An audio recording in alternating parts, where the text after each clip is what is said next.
Merci beaucoup et merci à SideQuest pour cette invitation.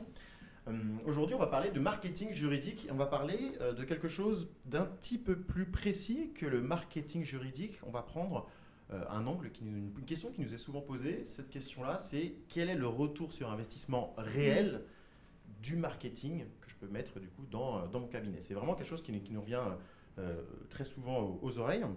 Juste avant qu'on rentre directement dans le vif du sujet, je vais me présenter très rapidement. Je m'appelle Kélian Laloé et pendant 3 ans, j'ai travaillé pour Google dans un établissement qui s'appelait Station F. Je ne sais pas si certains d'entre vous connaissent cet établissement. C'est un grand campus de start-up où il y a à peu près 1000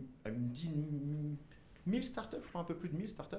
Et mon rôle à moi, c'était de les accompagner dans leur stratégie marketing et notamment sur le référencement naturel et le référencement payant. Bon, les absents ont toujours tort, donc on présentera Antoine après. Donc moi, je suis Charlotte Ponce, je suis une juriste défroquée, donc ancienne juriste immobilier. Et depuis 4 ans, j'accompagne les startups, enfin plutôt les legal tech et les avocats dans leur stratégie de contenu. J'anime également un podcast sur l'innovation juridique et j'ai la chance incroyable aussi d'être la cofondatrice d'Andy. De Andy, exactement. On va revenir un petit peu après sur qu'est-ce que c'est que Andy. Sachez pour l'instant que le 3e cofondateur, c'est donc Antoine Varazo. Et donc lui, il nous vient directement d'une agence de pub au Luxembourg. Et il est chargé justement de toute la gestion technique de Andy. Alors, si on vous dit, on va commencer par cette simple question, si on vous dit marketing juridique, quelles sont les premières notions auxquelles vous pensez ? Personne, pas de... Site internet, moi. Site internet, ouais, ok, quoi d'autre? C'est vrai que c'est la première chose qui nous vient à l'esprit, le site internet. Pour reprendre un peu la définition... Eh bien, la définition, c'est moi, puisque je suis juriste et que j'aime les définitions juridiques par nature. Donc, on a une petite définition du marketing juridique. En fait, ce sont toutes les stratégies et les techniques utilisées par les cabinets d'avocats pour augmenter leur chiffre d'affaires. Mais on le sait tous, la théorie c'est bien, la pratique c'est mieux. Donc concrètement, le marketing juridique, pour vous, avocats, ça se décline en 4 étapes. On a l'acquisition, la conversion, mais on y reviendra hein, parce qu'on a fait une petite faute, mais c'est pas grave, la fidélisation et le bouche à oreille. Et l'idée c'est de transformer le simple visiteur en prospect motivé, en prospect qualifié pour le transformer en client ultra fan de vous. Exactement. Cette définition-là, on la préfère à la définition, on va dire, textuelle, donc en gros de transformer cette définition en un plan d'action. On va revenir sur chacune des étapes justement de ce plan d'action pour définir une bonne stratégie de marketing juridique. Concrètement, la première étape, c'est l'acquisition. Alors qu'est-ce que ça veut dire l'acquisition ? L'acquisition, on va essayer de reprendre une analogie. Par exemple, imaginez que vous ayez une boutique sur les Champs-Élysées. L'acquisition, ça va être le nombre de personnes qui rentrent dans votre boutique par rapport au nombre de personnes qui passent devant. Concrètement, si je ramène ça à votre site, à votre activité d'avocat, c'est le nombre de personnes qui découvrent vos services et qui s'intéressent à vos services par rapport au nombre de personnes qui voient passer le nom de votre cabinet ou qui, d'une manière ou d'une autre, voient passer un de vos contenus. On va dire, ça peut être une carte de visite, ça peut être une conférence, ça peut être un site internet, etc. Donc, l'acquisition, concrètement, c'est combien de personnes découvrent les services de mon cabinet. On a ensuite la deuxième étape. La deuxième étape, c'est la transformation. La transformation, c'est concrètement sur le nombre de personnes qui découvrent les services de mon cabinet, combien y en a-t-il qui vont prendre leur téléphone, m'appeler, et à ce moment-là, sur ce nombre de personnes qui m'appellent, combien je vais réussir à en transformer en dossiers qui va du coup découler à l'augmentation de mon chiffre d'affaires. D'accord? Donc deuxième étape, c'est comment est-ce que j'arrive à transformer des prospects qualifiés concrètement en chiffre d'affaires. Alors, une fois l'étape 2 passée, donc c'est-à-dire que là, c'est à vous de faire le job, hein, je fais un petit complément, c'est que généralement, c'est un peu galvaudé de dire le marketing juridique, ça rapporte des clients. Non, ça rapporte des prospects qualifiés. Et donc, une fois que vous avez été très très fort pour convaincre votre prospect, pour le transformer en client, il y a l'étape de la fidélisation. Si tout s'est bien passé, normalement, le client, la relation client est normalement apaisée. Et surtout, c'est quelqu'un que vous pouvez travailler sur le long terme. Alors, c'est sûr, ça dépend vraiment des matières. Mais par exemple, un chef d'entreprise, vous pouvez le travailler sur le long terme. Bon, quelqu'un qui va divorcer, a priori, il ne va pas divorcer 50 fois. Mais ce que je veux dire, c'est que l'étape de la fidélisation est souvent oubliée. Et surtout, c'est plus facile de revendre des prestations à un client qui vous connaît déjà que d'aller conquérir en fait encore de nouveaux prospects. Donc, je vais la faire courte. Concrètement, la fidélisation, c'est quoi? C'est envoyer les vœux de temps en temps. C'est animer par exemple aussi une newsletter mensuelle pour les actus juridiques. Et enfin, le bouche à oreille. Donc ça, c'est encore l'étape ultime. C'est quand votre client vous aime tellement qu'il va vous recommander. C'est la technique la plus vieille du monde, en fait, tout simplement. Et quelqu'un qui est content de vous, ça peut devenir un ambassadeur, tout simplement. Donc, en marketing digital, ça se traduit comment? C'est demander tout simplement des avis à vos clients. Alors, je sais que les ordres ne sont pas forcément très fans du fait que vos clients laissent des témoignages sur votre site internet. En revanche, ce qui se fait et ce qui est accepté et acceptable et très recommandé de notre part, c'est que vos clients laissent des avis Google. Et plus vous avez d'avis Google, plus ça crée la confiance et plus ça facilite l'acquisition. En réalité, tout est lié. Aujourd'hui, on va voir une partie de ces 4 étapes qui définissent le marketing juridique. On va se concentrer donc, sur la première partie, donc, qui est l'acquisition. Ce qui est important de comprendre, c'est que le succès de l'acquisition, il va malgré tout dépendre des 3 autres étapes. Pourquoi? Eh bien parce qu'un cabinet d'avocats qui a déjà, numéro 1, un bon bouche à oreille, un cabinet d'avocats qui a déjà, numéro 2, une bonne fidélisation, et un cabinet d'avocats qui a déjà, numéro 3, une bonne transformation de toutes les personnes qui découvrent le cabinet en dossiers qui génèrent du chiffre d'affaires, là, on est sur un terreau qui est hyper fertile pour mettre en place, justement, une acquisition. Alors, ça ne veut pas dire forcément qu'on a obligatoirement besoin de ces 3 étapes pour commencer de l'acquisition. On a des cabinets qui vont miser, on va dire, pleine balle sur l'acquisition dès le lancement de leur cabinet pour justement mettre en place au fur et à mesure cette transformation, cette fidélisation, puis à terme, ce bouche à oreille. Mais à noter que le succès de l'acquisition quand même dépend beaucoup des 3 autres étapes. Alors oui, comment ne pas faire de l'acquisition? Vous êtes avocat, vous ne vendez pas du shampoing, il y a de la déontologie. Je pense que vous connaissez l'article 10 bien mieux que moi. Si ce n'est pas le cas, on va rappeler les don'ts, les choses à ne pas faire. Je pense que quand on est un avocat normalement constitué, on ne le fait pas, mais bon, on ne sait jamais. Le démarchage agressif, ça, c'est pas possible. Donc, harceler les gens au téléphone ou aller les démarcher en physique, ça n'est pas admis. On a la publicité comparative. Donc, je pense que critiquer ses confrères ou ses consoeurs, bon, c'est pas forcément la meilleure des solutions. C'est jamais une bonne idée d'une manière générale. Non, voilà, c'est pas quelque chose qu'on recommande. Les campagnes de SMS marketing, ça, c'est pas possible non plus. La confusion dans le nom de domaine. Donc, vous ne pouvez pas acheter, par exemple, avocat droit des affaires parce que, en fait, c'est un terme générique et en réalité, vous ne pouvez pas être le Highlander d'une matière. Et bien évidemment, la monétisation d'espaces publicitaires sur les sites web d'avocats. Donc ça, bon, ça me semble évident, mais si vous êtes avocat et que votre cousin vend des pneus, vous ne pouvez pas faire la promotion des pneus sur votre site. Voilà. Donc tout ce qui sort de l'éthique de votre métier, finalement, vous l'oubliez. Par contre, comment faire cette fois-ci de l'acquisition? Alors, il y a plusieurs, on va dire, mythes qui existent sur comment est-ce qu'on va pouvoir faire de l'acquisition. Ce qu'on aimerait bien faire, justement, c'est un peu démystifier ce qui existe de ce qui est efficace. D'accord? Alors, effectivement, faire de l'acquisition en tant que cabinet d'avocat, ça peut vouloir dire faire des campagnes de mail. D'accord? Ça peut vouloir dire également utiliser des affiches traditionnelles. Ça peut également vouloir dire utiliser des publicités dans des magazines. On va dire ça, c'est pour les choses un peu les plus connues qui peuvent venir à l'esprit assez rapidement.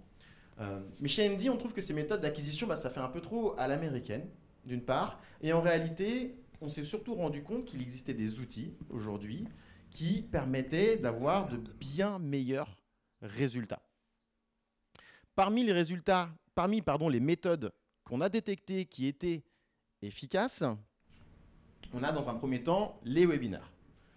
Oui, alors les webinaires, oui.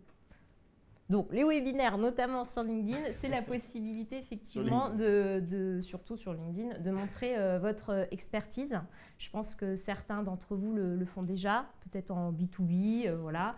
Et c'est pas mal parce que plus le sujet est qualifié, plus votre cible sera elle-même qualifiée. Donc par exemple, si vous faites un sujet tel, je sais pas, la holding en immobilier, vous allez être sûr d'attirer des investisseurs et pas tout le monde, quoi. Ensuite, nous avons les podcasts. Donc ça, c'est un peu le levier à la mode, mais ça dépend vraiment de votre audience, si elle écoute ou pas des podcasts, bien évidemment. Et on a pris l'exemple de Victoire Avocat qui cartonne et qui est vraiment un média à part entière. Donc en plus, il y a des invités prestigieux et c'est un podcast qui est cité. Alors quand vous arrivez à ce niveau-là, c'est génial, mais vous pouvez aussi animer des podcasts plus petits. Ça marche aussi. On a les réseaux sociaux qu'on a mis là puisque c'est quand même dans l'air du temps. Il y a beaucoup d'avocats quand même qui nous regardent même et qui ont un compte LinkedIn et voire Instagram. Voir TikTok aussi, effectivement. C'est très puissant sur TikTok. Oui, c'est vrai. Mais c'est bon, moi je suis peut-être un peu vieille, alors j'ai du mal à me mettre sur TikTok. C'est une question d'âge, je crois. Ouais, par contre, les réseaux sociaux, il faut une vraie stratégie derrière. C'est quand même chronophage. Il faut aimer ça, parce qu'il y a des gens qui n'aiment pas ça, mais c'est pas grave, il y a d'autres leviers. Et bien évidemment, je vais finir par mes deux chouchous, les deux chouchous d'Andy, le référencement payant et le référencement naturel. Et il y a peut-être déjà des questions, je ne sais pas, sur tout et n'importe quoi, je ne sais pas, il peut y avoir... Ouais, voilà, vraiment, n'hésitez pas à poser des questions et même à partager vos bonnes pratiques. On est très nombreux à tester des choses en webinaire, très nombreux à tester des choses en podcast, sur les réseaux sociaux. Si vous avez des choses qui ont bien marché, n'hésitez pas à les partager. Si vous avez des choses qui ont beaucoup moins bien marché, n'hésitez pas à les partager. Nous, par exemple, SideQuest, on a eu des bons résultats récemment avec les webinaires sur LinkedIn. Et encore une fois, on parlait du fait qu'il faut que ce soit une stratégie, qu'il faut que ce soit un petit peu englobé dans quelque chose d'un peu plus large. On ne va pas sur LinkedIn ou TikTok ou ailleurs par hasard. On cherche où est sa cible et on s'inscrit dans une stratégie un peu plus large. Qu'est-ce qu'on veut en faire une fois qu'on a cette audience? Nous, par exemple, pour certaines formations qu'on a lancées en début d'année, on a fait des webinaires. On n'a pas fait beaucoup de pubs sur la formation, mais on a fait beaucoup de pubs sur les webinaires. Et sur ces webinaires, sur LinkedIn par exemple, pour une entreprise comme la nôtre, on peut choisir de récupérer tous les mails des personnes qui sont inscrites. Ce n'est pas une obligation, mais on peut choisir de paramétrer comme ça. Pour s'inscrire, il faut laisser un mail. Et du coup, quand on veut vendre un produit par la suite qui est en rapport avec ça, c'est beaucoup plus facile d'avoir 300-400 personnes qui ont vu le webinaire. Quand on leur pousse cette formation, on va avoir déjà beaucoup plus de prospects qui sont un petit peu qualifiés. Alors qu'on a fait des webinaires comme ça, on avait 300 personnes, on a poussé des formations, on a quasiment vendu les 10-12 places en quelques jours. Alors qu'on a pu, par le passé, envoyer des mails à 60 000 personnes. Et on s'excuse auprès de personnes qui ont reçu beaucoup de mails de notre part au début de notre activité surtout, mais voilà. Mais on pouvait envoyer des mails, beaucoup de mails à beaucoup de personnes peu qualifiées et on avait un retour qui était extrêmement faible. Voilà. Donc il faut bien réfléchir à toutes ces choses-là et n'hésitez pas à partager ce que vous avez pu découvrir de votre côté. Merci, effectivement. Je pense que vraiment, on n'a pas mis ces méthodes-là par hasard. C'est vraiment avec l'expérience qu'on a pu voir que c'était des choses qui fonctionnaient. On parle justement du webinaire. Le webinaire, c'est top parce que ça permet de venir qualifier, de se montrer, de montrer son expertise. Mais effectivement, ça doit s'inscrire dans une stratégie qui est globale. Alors, aujourd'hui, on ne va pas parler justement de webinaire, on ne va pas parler de podcast. On va plutôt se concentrer sur nous, ce qu'on préfère et ce qu'on a détecté qui était hyper efficace. C'est le référencement Google, donc des cabinets d'avocats. Et c'est là où j'en viens à présenter donc, ce qu'est Andy. Donc, Andy est une agence marketing qui est spécialisée uniquement sur le référencement Google des cabinets d'avocats. C'est-à-dire qu'on ne fait rien d'autre. Et pourquoi est-ce qu'on ne fait rien d'autre? Eh bien parce qu'on est vraiment intimement persuadé que c'est ce qui fonctionne le plus pour les cabinets d'avocats, d'une part. De deux, c'est ce qu'on fait le mieux. Donc on n'a pas envie de commencer à dire qu'on est 360 et qu'on peut s'improviser expert sur des webinaires ou qu'on peut s'improviser expert sur des podcasts. Nous, on sait vraiment ce qu'on fait. Moi, de par mes 3 ans chez Google, du coup, j'ai eu accès à des informations. Vraiment, c'est un sujet qu'on maîtrise intimement. Et c'est la raison pour laquelle, aujourd'hui, je pense que sans trop trembler, on peut dire qu'on est une des meilleures agences en France pour le référencement Google des cabinets d'avocats, si ce n'est la meilleure. Donc, ce qu'on va faire aujourd'hui... 2 cas d'études. Tout simplement, parce que c'est là où on va voir aussi le retour sur investissement. Et surtout, je rajouterais que le référencement, ce qui est bien, c'est que vous pouvez vraiment faire un calcul et savoir si c'est rentable. Donc, 2 cas pour ça. Un cas pratique, si je puis dire, sur le droit de la famille. Là, ce cabinet-là utilisait donc effectivement le référencement payant et comment on peut en faire de façon efficace. Et un autre exemple, où on va déconstruire pas mal de mythes d'ailleurs sur le référencement naturel. Et là, c'est un cabinet d'affaires parisien qui utilise le référencement naturel pour augmenter son chiffre d'affaires. Donc c'est Kélian qui va présenter tout ça. Exactement. Donc en fait, ce que vous allez voir ici, on a vraiment essayé de rendre ça hyper concret et de donner des chiffres concrètement, combien de visites ça a apporté, combien de leads qualifiés ça a apporté, combien de dossiers ça a généré. Donc ce que vous allez voir, c'est les étapes de l'accompagnement, les résultats avant, après. Vous allez voir également les difficultés qu'on a pu rencontrer et les solutions. Par contre, vous n'allez pas voir, et on ne va pas donner donc, les noms des cabinets dans un souci de confidentialité, également, on va dire, les mots-clés ciblés précis qu'ils utilisent, parce que bien évidemment, et vous allez le comprendre, ça fait partie de la stratégie, et ça fait partie en fait un peu des secrets de chaque cabinet. Bon, le référencement payant, qui peut expliquer ce que c'est? Est-ce que sur LinkedIn, les gens savent ce que c'est exactement? Le référencement payant, aussi appelé Google Ads. Oui, c'est vrai. Et aussi appelé SEA pour Search Engine Advertising. Il y a plein de surnoms. On va laisser 10 secondes pour répondre. Il y a un petit décalage de quelques secondes. Bon, déjà, il y a le mot payant, donc ça peut aider. C'est pas la question la plus dure, je trouve, mais bon. C'est clair. Et dans la salle, peut-être?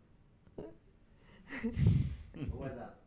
C'est toutes les techniques qui visent à promouvoir ces services sur Internet, en payant, pour apparaître certains mots-clés. Ouais, exactement. On est oui, sur bien, quasiment voilà, on peut partir. un perfect, effectivement. Le référencement payant, c'est quoi? C'est tout simplement les premiers résultats qu'on va voir apparaître sur le moteur de recherche Google, donc sur une page de recherche de résultats Google. Et on les reconnaît facilement parce que c'est indiqué sponsorisé. Donc tout ce qu'il y a d'indiqué en premier et où c'est indiqué sponsorisé, c'est du référencement payant Google Ads. Et sur le côté, non, aussi, des fois, il y a des... Est-ce qu'on a encore sur le côté? Ça, je crois que c'était il y a Ah quelques bon? années. Je crois voilà, que c'est plus le cas maintenant. Ok. Donc le référencement payant, c'est les premiers résultats. C'est vraiment, j'arrive tout en haut du moteur de recherche. Alors, le premier cas d'étude, c'est un cabinet d'avocats en droit de la famille. Au niveau typologie, c'est un petit cabinet, mais il y a quand même 3 collaborateurs. Spécialisé en divorce et succession, donc il y a quand même beaucoup de cabinets sur le créneau.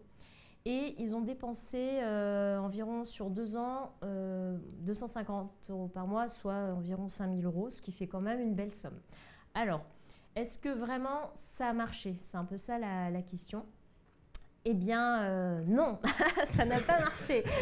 Le cabinet gérait en interne la pub. Alors, ça ne veut pas dire que vous ne pouvez pas le faire, mais si vous ne comprenez pas comment fonctionne l'algorithme derrière, vous allez avoir des appels non qualifiés, voire des appels un peu lunaires. Ouais. Et malheureusement, ce cabinet a perdu du temps en fait à traiter des appels pour dire « Ah ben non, on n'est pas qualifié pour prendre votre dossier. Ben non, nous, on ne fait pas ça. » Et ce qu'il faut savoir, c'est qu'effectivement, vous pouvez avoir un conseiller Google au téléphone, mais ça reste un commercial et son but, c'est quand même de vous faire rester et de dépenser un peu plus d'argent. Donc, c'est quand même bien de se former ou de déléguer la chose. Effectivement. Donc c'est ce qu'ils faisaient, hein. Ils essayaient de gérer en interne avec ce commercial qu'ils appelaient, on va dire, une fois tous les 3 mois. Donc, bon, ben voilà, ils ont fait chou blanc. Ouais.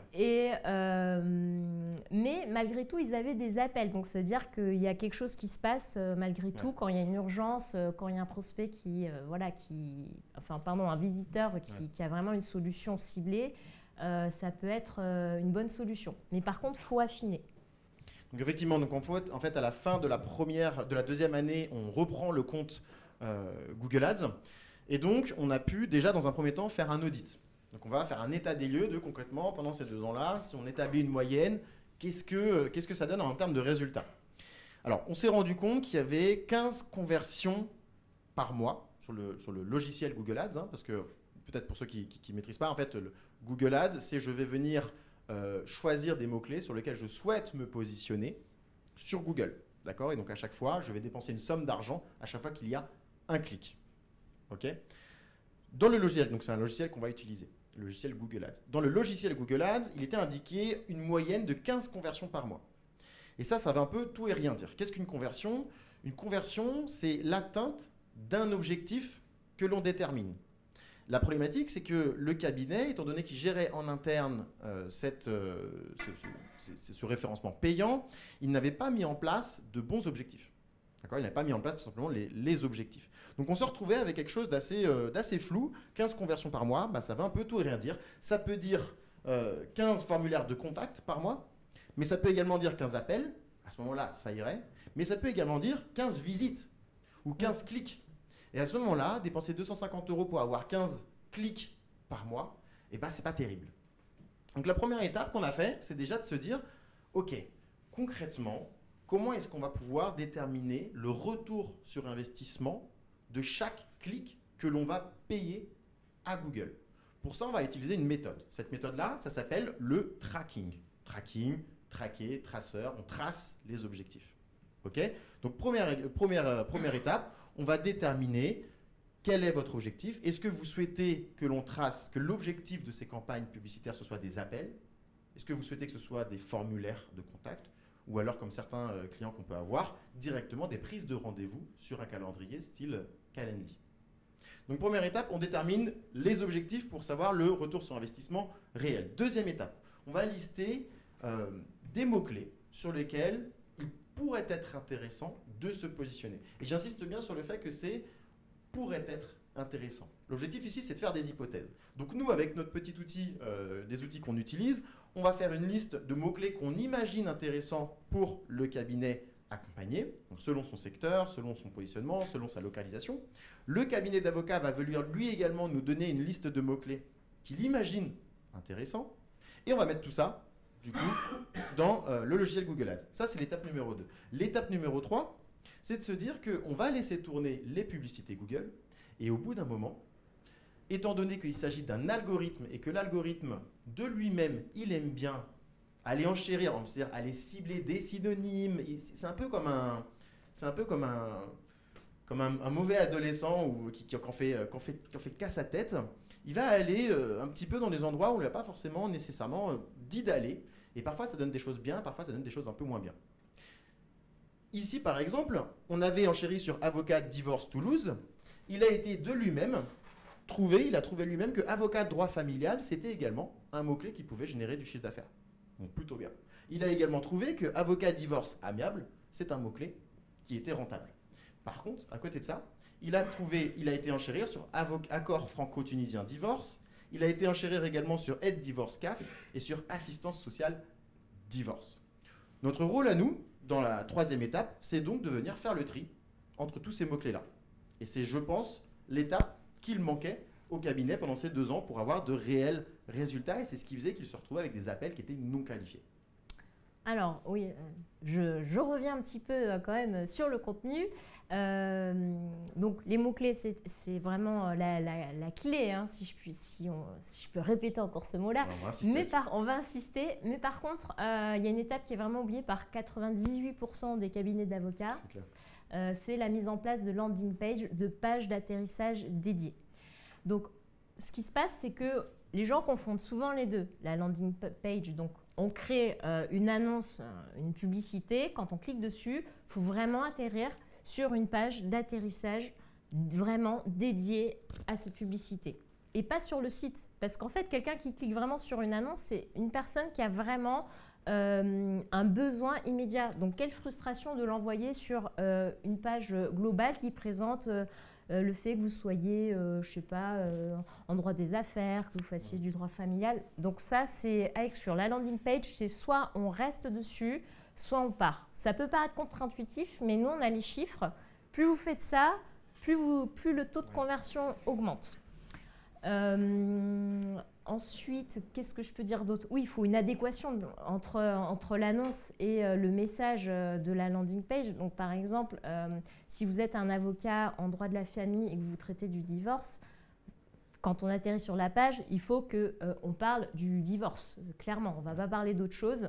Et surtout, évitez de parler de vous. Ne dites pas « je suis avocat en droit de la famille ». S'il est là, on se doute que vous êtes avocat en droit de la famille. Mais par contre, mettez ce qu'il peut obtenir avec vous. Vraiment, ça c'est un peu le copywriting, mais c'est essentiel. Et surtout, si ça n'était que ça serait bien simple. Mais on est en marketing et l'avantage c'est que tout se mesure. Et il faut surtout tester différentes versions. Et au fur et à mesure, on aura la version parfaite de la page d'atterrissage.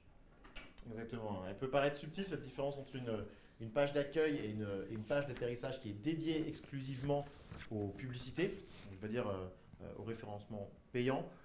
Mais pourtant, c'est souvent le résultat qui nous revient, c'est que généralement, on est sur du x5 en termes de résultats obtenus. Donc, c'est-à-dire qu'au lieu d'avoir un dossier, vous en ouvrez 5. Donc, c'est quand même une importance qui est à signifier. Ok, alors, après la mise en place donc, de ces différentes méthodes, de ces différentes étapes, quels sont les résultats? Donc, avant, on avait un montant de 23,39 € par prospect semi-qualifié. Pourquoi est-ce que je dis semi-qualifié? Je dis semi-qualifié parce qu'on ne savait pas, vous rappeler réellement quels étaient les objectifs mis en place, quels étaient les objectifs indiqués à Google. Donc, on ne sait pas si c'était des clics, des visites et ainsi de suite. Donc, vraiment, c'est pour ça que je mets vraiment semi-qualifié, voire pas du tout qualifié. Donc, on était à 23 € par prospect semi-qualifié avant et une moyenne de 3 à 10 prospects semi-qualifiés par mois. Ok, ça, c'était géré par le cabinet. Après, on arrive à un montant de 10,90 € par prospect, cette fois-ci qualifié. Pardon, hein, j'ai mis semi-qualifié, mais pour le coup, ici, on a déterminé vraiment quels étaient les objectifs concrets du cabinet. Donc, c'est bien des prospects qualifiés. Et donc, on arrive à un montant total de 33 prospects qualifiés par mois. Et en termes d'ouverture de dossier, ces 33 prospects qualifiés, ça correspondait à peu près à du x4 en termes de retour sur investissement par rapport à avant. Parce que si sur ces 33 prospects qualifiés, on arrivait généralement pour ce cabinet-là à un montant de 3 nouveaux dossiers ouverts par mois. Alors, on a une petite question. Est-ce que potentiellement ça peut marcher avec toutes les matières? Alors déjà, je vais commencer. Alors, c'est une bonne question. Oui, alors la matière, je te la laisse. Par contre, il y a un petit point qui est essentiel, c'est que ça dépend en fait aussi de votre persona, c'est-à-dire votre prospect idéal. Nous, par retour d'expérience, on sait que pour les grands comptes, faire du SIA, franchement, ça ne fonctionne pas trop. Parce que les grands comptes… Du coup, de la pub. Oui, de la pub, oui, voilà. oui, bien sûr, bien sûr. Ça ne fonctionne pas forcément parce que les grands comptes choisissent souvent leur avocat par le bouche à oreille. Et donc, c'est quand même très rare que le SIA fonctionne. Effectivement, on a déjà eu le cas avec un cabinet accompagné. C'est que donc, lui, sa cible, c'était les entreprises du CAC 40. Bon, eh bien, quand on est directeur d'une entreprise du CAC 40, est-ce que vraiment on va aller sur Google pour choisir son entreprise, enfin son cabinet d'avocat? Je ne suis pas vraiment sûr. Je pense que c'est d'autres canaux d'acquisition qui sont mis en place. Ceci dit, donc, ce qui a été fait, et pour répondre à cette question-là, donc, comme le dit Charlotte, il y a certaines typologies de clients qui, par nature, ne vont pas utiliser Google pour trouver leur cabinet d'avocat. Ça, je pense que vous le savez un petit peu au fond de vous déjà. Par contre, et c'est ce qu'on a fait avec ce cabinet d'avocat, c'est qu'on a testé.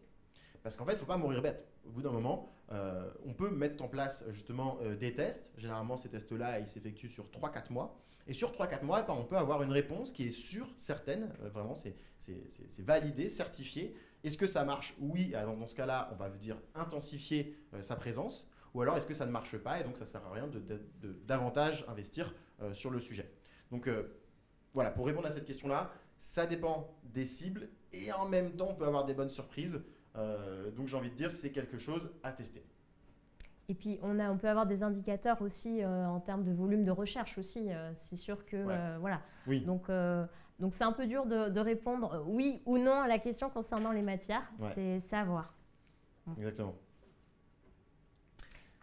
Ah oui, deuxième cas d'étude. Donc oui, on avance. Donc le référencement naturel, là, comme je disais, on va déconstruire pas mal de mythes. On a pris comme exemple un client qui a un cabinet d'affaires parisien. Voilà. J'ai envie de dire que c'est un cabinet d'affaires un peu classique. Hein. Il y a 6 collaborateurs, donc il y a bien plus gros comme cabinet. Bon, il y a de plus petits aussi.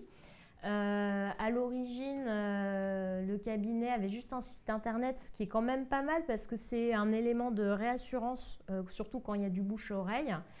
En revanche, pas de visite et pas de dossier généré via Internet, puisque avoir un site Internet ne suffit pas, il faut lui envoyer du trafic. Donc ça, c'est bien de le rappeler. On est sur des cas réels, hein? C'est des cas oui, réels. ce sont des cas réels. Ouais. Donc, où se trouvent les résultats du référencement naturel? Donc, tout à l'heure, on a vu les résultats payants, d'accord? Donc, vous payez un budget au clic, donc vous pouvez déterminer un budget mensuel à Google Ads pour arriver en fait, selon votre budget sur, tout en haut des pages de recherche sur certains mots-clés. Hein, donc je ne sais pas si on l'a dit tout à l'heure, mais on était sur entre 250 à 500 euros par mois pour le cas d'étude d'avant. D'accord? Donc entre 250 à 500 euros par mois, il arrivait un certain nombre de fois en premier résultat ici. Et là maintenant, ce qu'on va parler, c'est le résultat naturel. Résultat naturel, c'est que vous apparaissez ici. Ouais. Peut-être préciser pour ceux à distance que le prix va dépendre aussi de la concurrence sur tel ou tel mot-clé. Effectivement. Tu peux nous dire un petit mot là-dessus? Ouais, alors si on revient, effectivement, on fait un petit pas en arrière. Ces résultats-là, donc on était sur, on va dire à peu près 350 euros par mois. Ça va dépendre, ce prix-là, du niveau de concurrence de votre secteur et donc du nombre de confrères qui également utilisent la publicité Google Ads. Alors, c'est pas, dans tous les cas, vous allez pouvoir choisir le budget que vous souhaitez mettre mensuellement. Ce qui va varier, ça va être le nombre de clics que cela génère et le nombre de fois où vous apparaissez en première position. Donc attention à ne pas tomber dans le mythe de et combien ça coûte Google Ads. En réalité, vous pouvez commencer, vraiment pour être dans l'extrême, avec 10 euros par mois. C'est juste que potentiellement, si le clic coûte 1 euro, vous n'aurez que 10 clics par mois, donc vous apparaîtrez que 10 fois en premier résultat, imaginons, de la page de recherche par mois. Voilà pour la petite précision et merci de me l'avoir rappelé. Et donc, maintenant qu'on a vu ça, on va passer à une autre famille de référencement, c'est le référencement naturel. Cette fois-ci, il n'y a pas de coût par clic. Donc, on ne va pas devoir payer Google à chaque fois qu'une personne clique sur mon annonce, donc sur mon site internet. Ce qu'il y a ici, en fait, ce sont des sites internet qui ont le privilège accordé par Google d'apparaître sur la première page des résultats. Et on parle bien d'un privilège. Pourquoi c'est un privilège? Parce qu'ils ne payent pas ces gens-là. Vous pouvez cliquer des milliers de fois ici, ça ne va pas faire moins 1000 euros sur le compte bancaire. Alors que si vous le faites pour ces cabinets-là, en réalité, ça va dépenser leur budget. Pour avoir ces privilèges-là, il va falloir en réalité remplir plusieurs critères. Et là-dessus, Google, il est assez, on va dire, intransigeant. Alors, ce cabinet d'affaires, qu'est-ce qu'il a fait? En 2020, il est allé au charbon quand même. Ils ont créé des articles. Donc, les collaborateurs ont rédigé des articles. Donc, je pense qu'ils étaient ravis de faire ça. Un article par semaine. Donc, en termes de régularité, c'est bien parce que c'est l'une des grandes règles aussi pour Google de faire du contenu régulièrement. 56 articles, et là, on a mis coût 0 €, mais bon, c'est pas vrai parce que soit on dépense de l'argent, soit on dépense du temps, et le temps, c'est de l'argent. Donc, la grande question, c'est est-ce que ça a fonctionné? Effectivement, parce que un des critères essentiels pour avoir le privilège d'apparaître dans les résultats naturels de Google, c'est de créer du contenu. Et d'en créer régulièrement, d'en créer beaucoup, et d'en créer des très pertinents. L'objectif, c'est de vraiment aider et d'améliorer l'expérience que les gens ont de Google et donc de proposer du contenu qui va vraiment intéresser. Bon, si on vous montre ça, c'est que bien évidemment, il n'y a pas de croissance et pas de retour sur investissement. Donc, il y avait des visites, mais ça ne convertissait pas. Et surtout, créer beaucoup de contenu, c'est bien. Par contre, il faut du contenu qui répond en fait aux critères de l'algo et un contenu en fait aussi qui séduit votre cible. Donc, c'est un peu comme tout, hein. Sans stratégie, c'est comme mettre du sable dans un seau percé, ça ne fonctionne pas. Il faut une vraie stratégie SEO et aussi les collaborateurs en avaient marre de rédiger des articles, donc ils ont externalisé tout ce travail à des rédacteurs juridiques qui ont aussi cette spécialité Google. Exactement. Donc, qu'est-ce qu'on a mis en place quand on a repris le compte? On a mis en place un plan d'action. La première étape du plan d'action, c'est un petit peu comme le référencement en réalité payant, c'est de prendre nos petits outils. Donc nous, l'outil qu'on utilise, c'est Ubersuggest. Et à partir de là, de taper des mots-clés et d'analyser quel est le niveau, quel est le volume de recherche par mois de ces mots-clés-là, pour savoir s'ils sont intéressants. On va également avoir le fameux coût par clic, donc ça c'est plutôt pour le référencement payant. Mais nous, ce qui va nous intéresser, c'est le niveau de difficulté, juste ici. Et donc, on va pouvoir savoir de cette manière si tel ou tel mot-clé est plus intéressant qu'un autre. Donc, exactement comme le référencement payant, ici on fait une analyse, on vient proposer cette liste de mots-clés à l'avocat qui vient nous la confirmer. Et à ce moment-là, on vient mettre en place un planning éditorial, c'est-à-dire qu'on va déterminer du contenu qu'on va devoir rédiger, puis publier, et ceci de manière régulière. D'accord? Donc on détermine les mots-clés et sur ces mots-clés-là, on va créer du contenu afin d'en publier de manière régulière. Deuxième étape, ce contenu-là, en réalité, il ne suffit pas juste de le créer et de le publier. Il va falloir le rendre lisible aux yeux de Google. Et parce que Google, c'est un algorithme. Okay? Donc qui dit algorithme dit qu'en réalité, il a besoin de savoir quelle est la hiérarchie des informations dans chacun des articles. Ça, c'est ce qui s'appelle le balisage. Vous savez, chaque article de blog, il est conçu un peu de cette manière. Vous avez un titre, des sous-titres, des sous-sous-titres, et ainsi de suite. C'est exactement pareil aux yeux de Google. Il va falloir indiquer une balise H1. La balise H1, elle est plus importante que la balise H2, qui est elle-même plus importante que la balise H3, et ainsi de suite. Je ne rentre pas dans les détails, mais en gros, vous avez compris. L'étape numéro 3, après avoir bien structuré chacun des articles, à l'intérieur des articles, cette fois-ci, on va structurer l'ensemble des articles. Donc là, en gros, on va faire ce qu'on appelle en fait un schéma en arborescence. Donc il y a des articles qui sont plus prioritaires que d'autres parce que tout simplement, ils traitent de mots-clés qui sont plus rentables que d'autres. L'article qui va cibler le mot-clé avocat levée de fonds, il va être plus important que les articles qui parlent, par exemple, des documents à mettre en place, de la méthode de pré-audit à mettre en place pour préparer une levée de fonds, et ainsi de suite. D'accord? Donc il y a une hiérarchisation et un schéma en arborescence qu'il faut créer sur l'ensemble des articles. Quatrième étape, et je pense que c'est ça également qui a fait la différence, on est passé d'une cadence de 4 articles par mois à carrément 20 articles rédigés et publiés par mois. D'accord? Donc c'est rédigé, organisé, hiérarchisé, et ainsi de suite, comme je vous l'ai dit juste avant.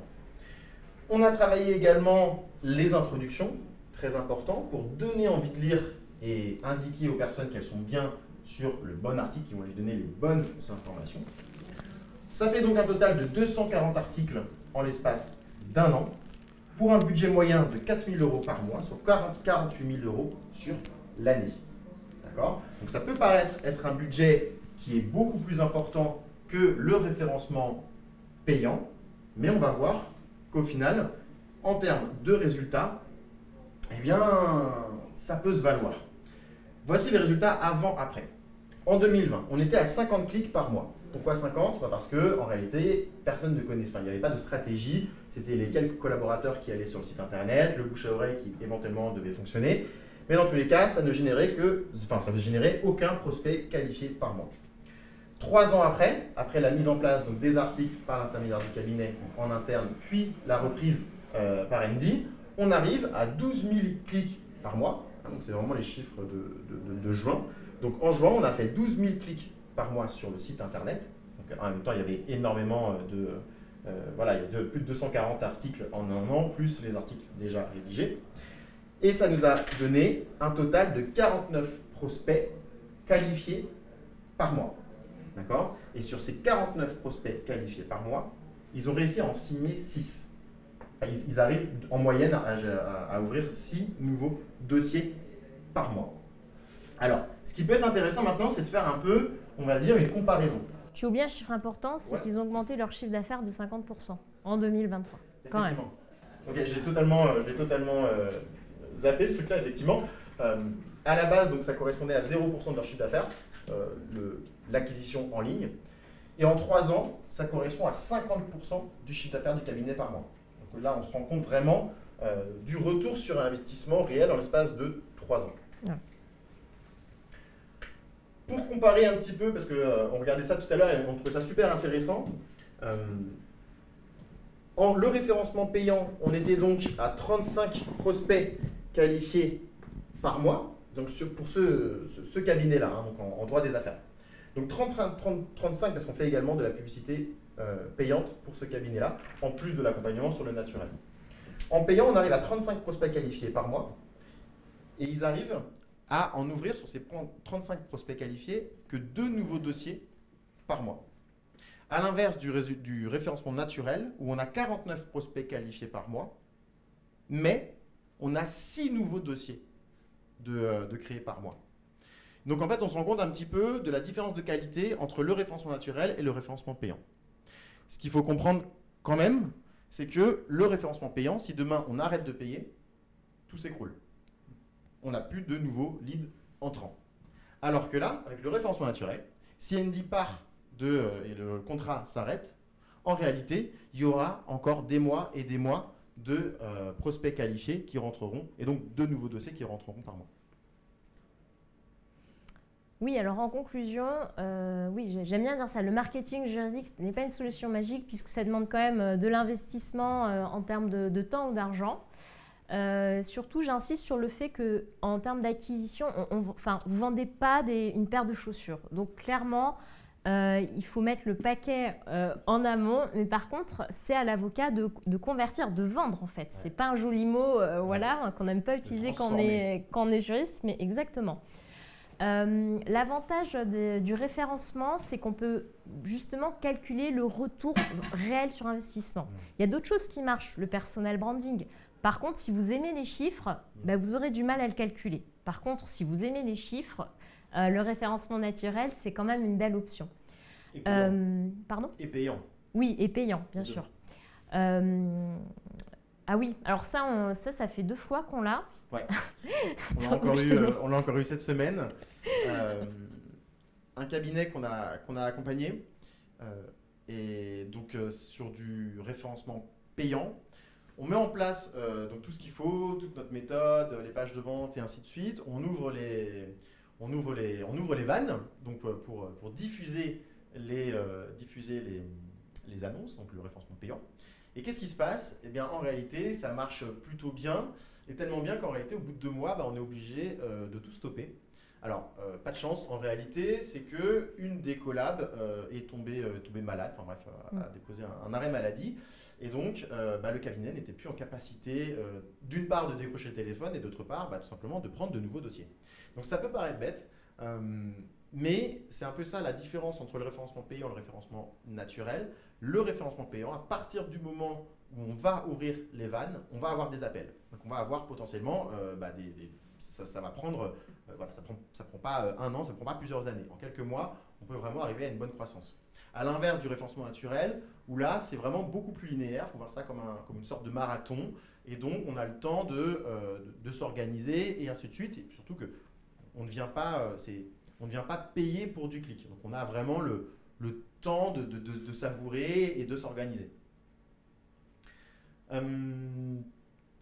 Dernière chose, donc effectivement, c'est ce que je disais tout à l'heure. Le référencement payant va permettre d'avoir des prospects qualifiés, certes, mais c'est une stratégie qui peut fonctionner sur le long terme, bien entendu, Mais ce qu'il faut savoir, c'est que par conséquent, étant donné qu'on est sur une intention de recherche qui est instantanée, c'est-à-dire que si je tape avocat divorce, bah, c'est que j'ai tout de suite besoin d'un avocat en divorce. Et donc je tombe sur l'annonce, je vais appeler le cabinet, ça marche plutôt bien, mais la contrepartie, bah, c'est que la personne n'a pas fait de recherche sur le cabinet et que par conséquent, le nombre d'appels qualifiés est moins important que lorsque l'on vient écrire toute une gamme d'articles et que pendant des années, on construit sa notoriété et que les personnes qui viennent sur le site internet, du coup, connaissent déjà toute la vie du cabinet.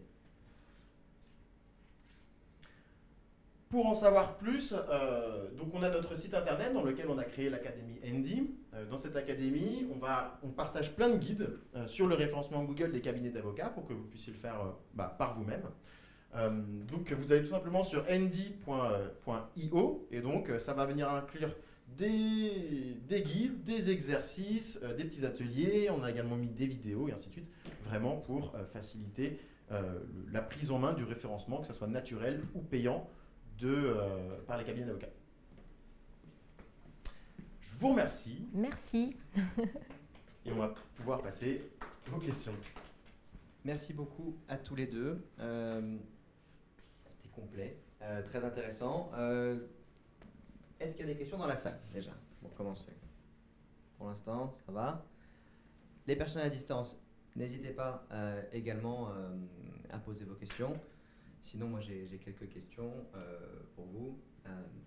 Donc, pour revenir là-dessus, sur Google, le côté sponsorisé, non sponsorisé, moi je sais que je clique jamais sur le lien qui est marqué sponsorisé. Au contraire, je descends un petit peu et je cherche un lien qui ne l'est pas parce que je me dis que c'est peut-être plus fiable. J'ai fait le test l'autre fois aussi à l'école d'avocat là où je donne des cours et la plupart en effet aussi évitent de cliquer sur le lien sponsorisé. Donc je pense que ça dépend vraiment des catégories de personnes ou voilà. Mais donc du coup ça marche toujours autant quand même. La différence est vraiment toujours aussi énorme entre un lien sponsorisé et un lien non sponsorisé. Je crois que c'est 30%. 30% des clics sur une page Google sont sur les liens sponsorisés. Donc en réalité, il y a vraiment deux écoles là-dessus. C'est moi je clique jamais dessus et puis d'autres qui disent je m'en fiche un peu. En fait en réalité, je pense qu'il faut aussi se mettre dans la tête de quelqu'un qui recherche qui a un besoin, qui recherche un avocat d'une thématique précise et qui voit face à lui une annonce avec du texte pertinent. À ce moment-là, en réalité, que ça soit du payant ou du naturel, on va cliquer sur là où on trouve la chose la plus pertinente. Donc, ça dépend vraiment des gens. Hein. C'est vrai qu'il y a des gens qui ne cliquent pas. Après, ça dépend aussi de si on est pressé, si on a une problématique vraiment urgente. Alors bon, je ne prends pas un avocat en exemple, mais pour les plombiers à Paris, je sais que les mots-clés plombier Paris, c'est très très cher. Parce que quand on appelle un plombier en général, c'est parce qu'on est vraiment coincé dehors et c'est très urgent. Et je pense que c'est à peu près pareil aussi pour certaines cibles, pour certains visiteurs qui ont vraiment une problématique urgente. Donc ça dépend vraiment des matières, ça dépend aussi ça dépend de la cible. On en revient toujours à ça. Bien connaître sa cible, bien connaître ses pratiques. De toute façon, si ça ne marchait pas, Google aurait sûrement déjà fait évoluer un petit peu la manière dont ils vendent de la publicité. Et puis, ça se voit de moins en moins. Hein. Les annonces sponsorisées se voient de moins en moins. Aujourd'hui, on est vraiment sur un tout petit truc qui est marqué sponsorisé. Ça se voit de moins en moins. Et je soupçonne les personnes qui disent qu'elles ne cliquent jamais sur des liens sponsorisés, d'en réalité le faire. Et de ne pas s'en rendre compte. Parce que c'est super bien fait. Aujourd'hui, je ne sais pas si vous vous rendez compte, mais sur une page Google, je crois que c'est les 7 ou 8 premiers résultats qui sont des résultats sponsorisés. Donc c'est-à-dire qu'il faut vraiment descendre énormément si on veut ne cliquer que sur des résultats naturels. Alors, autre question, je sais que à vous deux, vous avez accompagné beaucoup de personnes qui viennent de beaucoup de milieux différents. Le droit, on le sait, c'est un milieu particulier qui a ses codes, etc. Mais vous qui avez vu beaucoup de choses en termes de marketing, de web marketing, de stratégie de référencement, est-ce que vous avez vu des pratiques inspirantes, différentes dans le monde du droit où vous vous êtes dit, tiens, ça c'est pertinent, ça pourrait même l'être pour d'autres secteurs d'activité, et quelles sont ces pratiques justement qui fonctionnent très très bien pour ce secteur? Tu pourras compléter, je pense, mais je pense que c'est un petit peu ce qu'on a dit tout à l'heure, podcast, webinaire, référencement naturel, référencement payant. Oui. Et réseaux sociaux, je pense, je sais pas. Oui, après, et puis exploiter des nouveaux leviers, type TikTok. Ça, c'est vrai que être premier sur un réseau social, c'est toujours très intéressant. Après, il y a aussi des avocats qui utilisent bien le mailing, mais plus dans la newsletter. Parce qu'il y a des cabinets, il y a des cabinets qui ont des newsletters, mais souvent c'est un peu ennuyeux, hein, on va pas se mentir, à lire. Mais il y a des avocats qui arrivent vraiment à faire quelque chose de très pédagogique, de clair en fait. On en revient toujours pareil, au langage juridique clair, parce qu'il faut s'adapter à sa cible. Moi, pour citer des cabinets justement qui font des choses qui nous inspirent, on peut citer justement, tout à l'heure, c'était Victoire Avocat et Marie-Laure qui a son podcast qui s'appelle Droit Devant. On peut citer aussi le cabinet Habiton qui est sur TikTok. Voilà, et ça beaucoup de vues. Et ça cartonne. Je veux dire, alors, est-ce que ça transforme derrière? J'en sais rien, mais en tout cas en termes de notoriété, c'est énorme les retombées. Et de référencement du coup. Ouais, oui, bah oui. Voilà, sur TikTok. Après, est-ce que ça joue sur le référencement naturel? Je pense. En Ouais. réalité. Je pense, sincèrement. Mais dans tous les cas, oui, quand on voit Habiton, on se dit, ah, le TikTok, et donc je clique plus facilement. Et qu'on parle de plusieurs millions de vues. Là. Ouais. Non, ouais. On peut aussi citer le cabinet d'avocats Bold, qui fait énormément de vidéos YouTube, mais d'une qualité exemplaire. C'est-à-dire, ils sont spécialisés sur les startups, mais je veux dire, c'est fou, ils ont leur propre studio en interne, ils font des choses vraiment remarquables. Donc je pense que les choses qui inspirent, c'est la création de contenus qui n'ont pas vocation à avoir du retour sur investissement direct et qui ont pour vocation de venir alimenter une vision sur plusieurs années. Aujourd'hui, je ne suis pas sûr que le retour sur investissement des vidéos YouTube Bold il soit direct, il soit tangible. Par contre, d'ici 2-3 ans, en fait, ils auront peut-être 200 vidéos et ce seront la référence sur YouTube, quoi. Là-dessus, j'ai un exemple assez intéressant. On a une avocate avec qui on bosse de temps en temps, qui est également formatrice et qui est experte en droit des étrangers. Et pour elle, voilà, elle a commencé à faire des vidéos YouTube où elle a expliqué pas mal de choses concernant le droit des étrangers, mais qui s'adressaient typiquement à ses clients cibles. Voilà, comment faire telle demande, à qui est-ce qu'il faut s'adresser, les délais. Elle faisait des petites vidéos, mais absolument sans aucun montage, enfin rien du tout. La caméra, à peine du micro, chez elle, à son bureau, voilà, des choses qu'on pourrait dire de qualité assez basse par rapport à des gens que tu veux dire qui investissent dans les studios. Entrée de gamme. C'est ça. Et cette avocate, elle a 10 000 abonnés sur YouTube. C'est dur d'avoir des abonnés sur YouTube. C'est dur d'avoir 10 000 abonnés. Pour un avocat, c'est extrêmement rare. Et en plus, c'est que des personnes qualifiées. C'est que des personnes qui sont en plein dans son cœur de cible. Et je sais qu'elle n'a plus jamais eu à se poser trop de questions, à faire trop d'efforts pour trouver des clients, trouver des prospects. Et c'est marrant parce que tu parles de la vision à long terme. Elle n'a jamais fait ça dans un objectif marketing. Elle a vraiment fait ça pour elle, pour simplifier la vie des personnes qui se posent beaucoup de questions et parce que voilà, ça lui plaisait, etc. Et ça nous a toujours beaucoup intéressés. Et on en revient du coup à la stratégie. C'est vraiment le nerf de la guerre. Ça ne sert à rien d'investir de l'argent si on ne sait pas où est-ce qu'on va aller. Et du coup, la question qui se pose, c'est qu'est-ce que je peux faire seul? Qu'est-ce que je peux déléguer? Qu'est-ce que je ne dois surtout pas déléguer? Parce qu'on en parlait un peu. Ça ne sert à rien de mettre beaucoup d'argent et de laisser faire. Ça ne sert à rien de faire tout seul. On peut trouver des gens comme vous, des gens qui font du copywriting, des gens qui font de la communication, des gens qui vont poster sur les réseaux sociaux. Qu'est-ce qu'on peut se permettre de déléguer en se disant bon, ça va fructifier et sur quoi on doit absolument garder du temps et de l'investissement? Moi, je réponds pour la première partie en tous les cas. La première chose à ne pas déléguer, c'est vraiment le travail sur le persona, toujours la cible. Je me répète en fait, mais c'est vraiment ça. Parce que la cible, c'est quoi? C'est-à-dire que vous allez parler à votre prospect, à vos clients, bien comprendre les non-dits aussi. Parce que par exemple, quand on dit oui, je viens pour divorcer, mais peut-être qu'en fait la question c'est sous-jacente, c'est mais mon niveau de vie va baisser. Il y a ça aussi, il y a l'aspect humain à prendre en compte. Et aussi, il y a le positionnement marketing. C'est bête, on parle de retour sur investissement. Les avocats sont là pour faire du chiffre. Il faut cibler des gens aussi qui ont les moyens en fait, de se payer les services d'un avocat. Donc je pense que ça, c'est un travail qui ne se fait pas du jour au lendemain. Ça dépend des sensibilités. Mais ça, vraiment, pour moi, on ne peut pas le déléguer. Et autre chose aussi, donc c'est peut-être contre-intuitif, et pourtant non, je trouve que les avocats qui ont quand même quelques notions de marketing ce sont ceux avec qui ça se passe le mieux. Et je pense qu'on délègue bien quand on a déjà une petite culture marketing. Voilà. Je pense que tu as tout dit. En fait, il y a deux manières de voir les choses. Soit je vais essayer de faire les choses par moi-même, parce que j'ai du temps. Et donc, à ce moment-là, il y a toutes les informations qui sont disponibles sur Internet. Nous, on n'invente rien, le référencement naturel ou le référencement payant. Pas n'importe qui, mais j'ai presque envie de dire n'importe qui aujourd'hui peut se former, n'importe quel cabinet d'avocat peut se former et le faire par lui-même. Par contre, on arrive sur une problématique de temps. En combien de temps il peut le faire? Donc, si jamais vous avez le temps et que vous le souhaitez, formez-vous et faites-le par vous-même. À l'inverse, si vous n'avez pas le temps de le faire et que vous souhaitez aller plus vite du coup dans l'exécution, dans les résultats et que vous pouvez investir, à ce moment-là, il faut plutôt partir sur l'appel à un prestataire. Voilà. Mais qui a l'habitude, qui connaît le milieu du droit, de préférence. Ah non, bah oui, ça c'est justement la raison pour laquelle nous on s'est spécialisé. Moi, avant de me spécialiser sur le cabinet d'avocat, j'étais généraliste justement. Et ce que j'ai remarqué, c'est ça, c'est qu'une agence généraliste ne comprend pas d'une part la déontologie, et puis on ne vend pas les services d'un avocat comme on vend, je sais pas, des chaussures.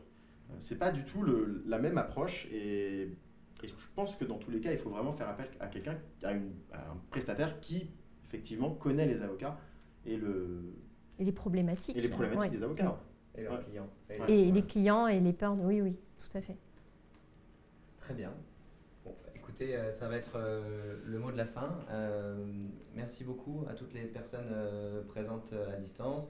Merci aux personnes présentes sur place. Merci beaucoup à vous deux pour cette intervention sur un sujet qui est crucial et sur lequel on revient toujours. Si vous avez des questions, vous pouvez les ajouter sur LinkedIn, vous pouvez les contacter. Le lien sera disponible également en replay sur LinkedIn, sur YouTube. Merci. Merci. À bientôt. À bientôt. Merci, à bientôt.